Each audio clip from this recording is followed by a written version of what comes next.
Hey everybody, I'm here with Cam Langsford, Hi. founder of Training Tilt. Cam and I were over in the Gold Coast in Australia watching the ITU World Triathlon Championships on the weekend, and we had a good weekend of watching, and we think it's worth having a bit of a chat about it because we saw some pretty exciting stuff. Yep, You enjoyed it? Yeah, it was great fun actually. Beautiful place to have a race, even though it's autumn. Got a bit cold, didn't it? In the winds? Yeah, so you needed a jersey in the evenings Yeah. if you're a little bit soft like us. Yeah. But yeah, great. It was an awesome event, and then the local organising committee put on a really good show, and jam-packed. I was pretty tired by the end of it, and I'd raced on Thursday, Yeah, and so I had plenty of time to recover. I was pretty tired by the first night actually, Wednesday night, and then we got home like at 12:30. That was a Thursday night. Oh, Thursday night. Yeah. Yeah, Thursday night. Yeah. So a bit of a summary. First of all, I want to mention our good mate Brodie Madrick, second in the 40 to 44 age group in the standard race. It's taken 20 years for Brodie to get an age group medal, so he was pretty happy to do that. And watching it was really exciting. He was 14th out of the water, 4th off the bike, finished second on the run. So definitely a strong performance. Yeah, I'm surprised it's taken him that long Should have really to done get it a medal. before this, yeah. He's a pretty good athlete. He looked great on the bike. Yeah. Like, his level of intensity seemed to be a fair bit above everyone else's. A level above everyone And else. what did he Yeah. tell us after the race? That he hopped on a bike and pretty much for the first 20 k's he was just riding as hard as he possibly could. Yeah, it's an uncomfortable place to be. Yeah. The interesting thing was it was pretty windy before the race, and the organisers the night before the race made the decision to ban disc wheels, which I don't think was particularly the best idea, but because it wasn't really that bad while the race was on, but it was a decision they made. So you can imagine there was a bit of turmoil the night before the race and in transition when people were removing disc wheels and trying to beg, borrow or steal a rear wheel, which was legal. So that aside, everyone looked like they had great races, and I can only imagine. Well, I don't think Brodie would have gone much faster with a disc wheel. To be honest, he was flying. Yeah, I don't think so. So let's talk about the elite races. I unfortunately missed the under 23 women's. I heard the results as they came across the finish line just as I was walking towards the race. I underestimated how long it would take me to get there, so it was bad on my part. But from what we've heard, Taylor Knibb rode away from the group to win, and she put about a 2.5 minute gap on the group. She soloed it, which was pretty impressive. Cassandra Bergrand, who's the French future superstar, amazing runner, Gwen Jorgensen style athlete, was second, and I think most people were expecting her to have won it. So it just shows that aggression on the bike can win you a world title. And Olmo from Italy and Nicole van der Kay, the Kiwi, both had a good fast sprint finish, and the Italian just edged out Nicole for third, so Nicole to come fourth in the elite under 23s category. Is an awesome event, awesome result. In the men's race, Kiwi won it. First time the Kiwis won the under 23 men's for a long time. I think Andrew Hewitt won it in 2005 in the women's. I don't think we've had a winner since then. We may have had a couple of podiums, but Taylor's race was amazing, and possibly in the first time ever, the men's and women's race was won by someone with the same first name. Can you imagine? Yeah, I think we can officially say that it's the first time ever on the Gold Coast. I don't think an Alistair has ever won the women's race. Nor has Javier ever won the women's race. No, not yet. Or Mario. Don't know about meeting a woman called Mario. Maria. So yeah, Taylor. It looked like I was watching a repeat of Hamish Carter's style of racing, where he was just dominant in the swim. He was on the feet of the super swimmer from America, the domestique swimmer, who was supposed to sort of set the race up for their guy, who ended up beating their main guy, which I thought was good. But Taylor was just there on the swim. He was always in the control on the bike. The group was never going to get caught. And in the run, it came down to 3 of them, and Taylor just bided his time and 2K to go, which I don't think anybody expected. He ran away, And the way he put that race together was just, it was phenomenal, and it was something that we haven't often seen. You normally see a sprint finish in these sort of races, and to be honest, that's what I thought was going to happen. But when he went with 2k to go, and put the Frenchman, who was probably the favoured runner, and the Brit into a position where they were probably not expecting this to happen as well. It was fascinating to see the tactics between those guys play out. Yeah, pretty brave move. Yeah. To make in the grand final to go with 2k, but obviously he was pretty confident. Yep. That he had it. Took his chances. Yeah, felt good, I think. So the British guy was faded, but he still held on to second, and he was visibly on the limit when he crossed the finish line. He was wobbling all over the place and making a bit of a scene. So that was quite impressive. And the Frenchman who we probably thought was going to win it was also he was passed in the finish shoot by the Hungarian, who came up from the second pack off the bike. So the Hungarian runner was an amazing athlete. And interestingly enough, there was a young guy, Alex Yee from Great Britain, who ran 30 minutes in 1 second. Yeah. Which I was watching this guy run, and I was thinking, man, first lap he didn't look like he was going that quick, but by the end of it, when you compared him to the people around him, you actually saw how fast this guy was running, and he was a small body with real long legs.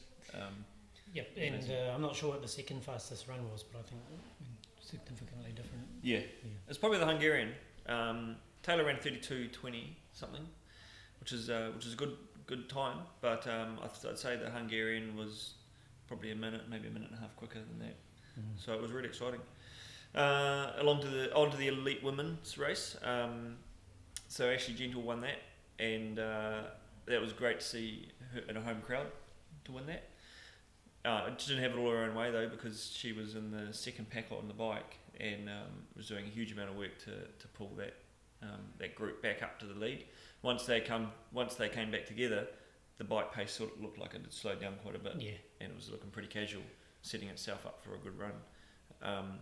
And the run was fascinating, with obviously Gentle winning it in a bit of a she pulled away towards the end of the run. She was finished strong, but the fight behind her between Vicky Holland and Katie Zaveras for the world title was all on. So because Vicky actually she lost a bit of time, and then during the middle of the race, and thought she might be gone, but then she came around one lap, and then she was right back up there again. Back in there. Yeah. The world title was there, wasn't it? And that was what won it for her. So Katie Zaveras was third, and she lost the world title in the space of maybe 3 or 4k when, like Cam said, when Vicky Holland had pulled herself back to that position. So it was an exciting race. It was really cool to see. In the elite men's race, it was a pretty rough and windy day, wasn't it? Yep. We were standing at the start line for the swim, and when the gun went, they were swimming with the wind and with the tide, and it was pretty quick. And then when they turned and came back into the wind and into the tide, it looks like they were swimming into brick walls, and they were just, the spray that was coming off them was just immense. It was amazing. It sounded like it was pretty rough around some of those boys. We saw one guy, a Russian guy, come out of the water with a reasonable blood nose. So he obviously caught someone's elbow or something, and it was probably a pretty rough place to be.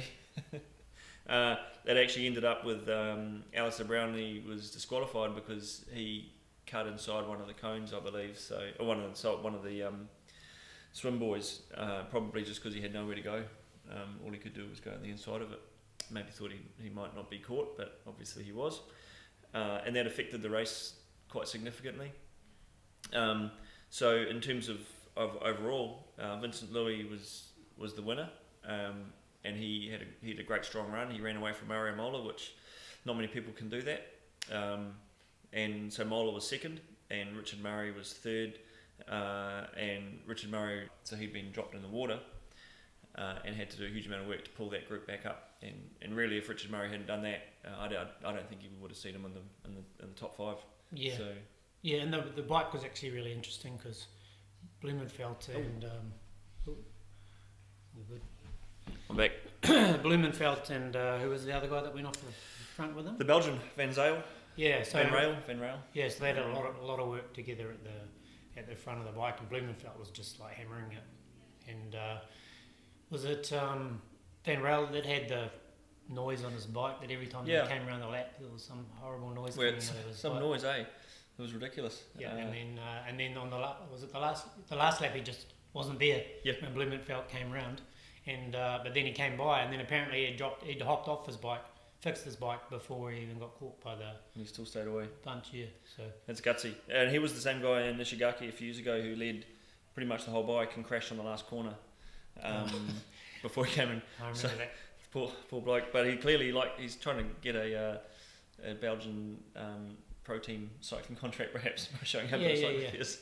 Yeah, no, but it was cool, and we were lucky enough to be watching the race we happened to be beside the Australian coaching staff, and we were watching it on their feed on their phones and listening to their interpretation of the race. It was quite cool because obviously Jake Birtwistle was their main man, and Birtwistle was in contention for a lot of it, and he ended up having a pretty good battle with Jonathan Brownlee on the run. I think Birtwistle edged him. The coaches were quite confident that maybe halfway through the race, so 6K, 5 or 6Ks, that Birtwistle would come through and then be battling for a podium, but I think the guys at the front just didn't slow down. And that was interesting as well, that they talked about how you often see Birtwistle come through, and then we were talking about how he's good and strong at the end, but they were saying that really his pace is actually really steady across the whole 10K. Everyone else actually slows down by 10 or 15 seconds per kilometre. So that was interesting to hear the actual coaches talk about that. Yeah, and he's just got that mean kick on him, so take him to the finish line. And but obviously they gapped him early enough that it wasn't going to be a factor. It was awesome. It was great to see Blumenfeld up front and watch him race.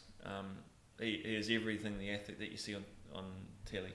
I thought he was like the hooker from the All Blacks, to be honest. Like he looked that strong, and just powering away on the bike. And then I couldn't believe how well he was running. Yeah. Because he looked solid when you see him on TV, but when you see him actually running out there, he's like a big, strong guy. Just feel sorry for the ground when he hits it every step, because he just pounds it. It's quite phenomenal, and those guys do run real quick. It's amazing when you see them up close.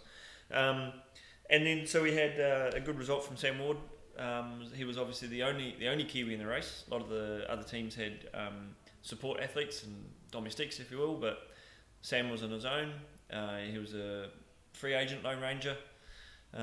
He swam well. He was in the front pack on the bike.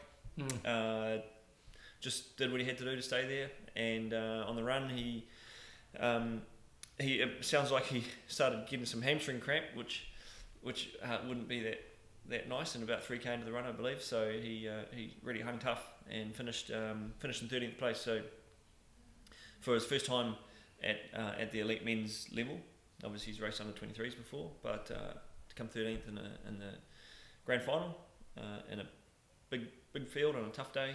Yeah, more to come, eh? Yeah, yep, definitely. So it was a fantastic few days.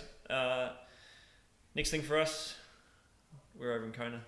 So yes, some more spectating. Yeah, that'll be awesome. So no doubt there'll be a video coming out from us, maybe beforehand, maybe after. We'll see how we go. But yeah, hopefully this has been informative. Yes. Useful. Anyway, thank you. Cheers.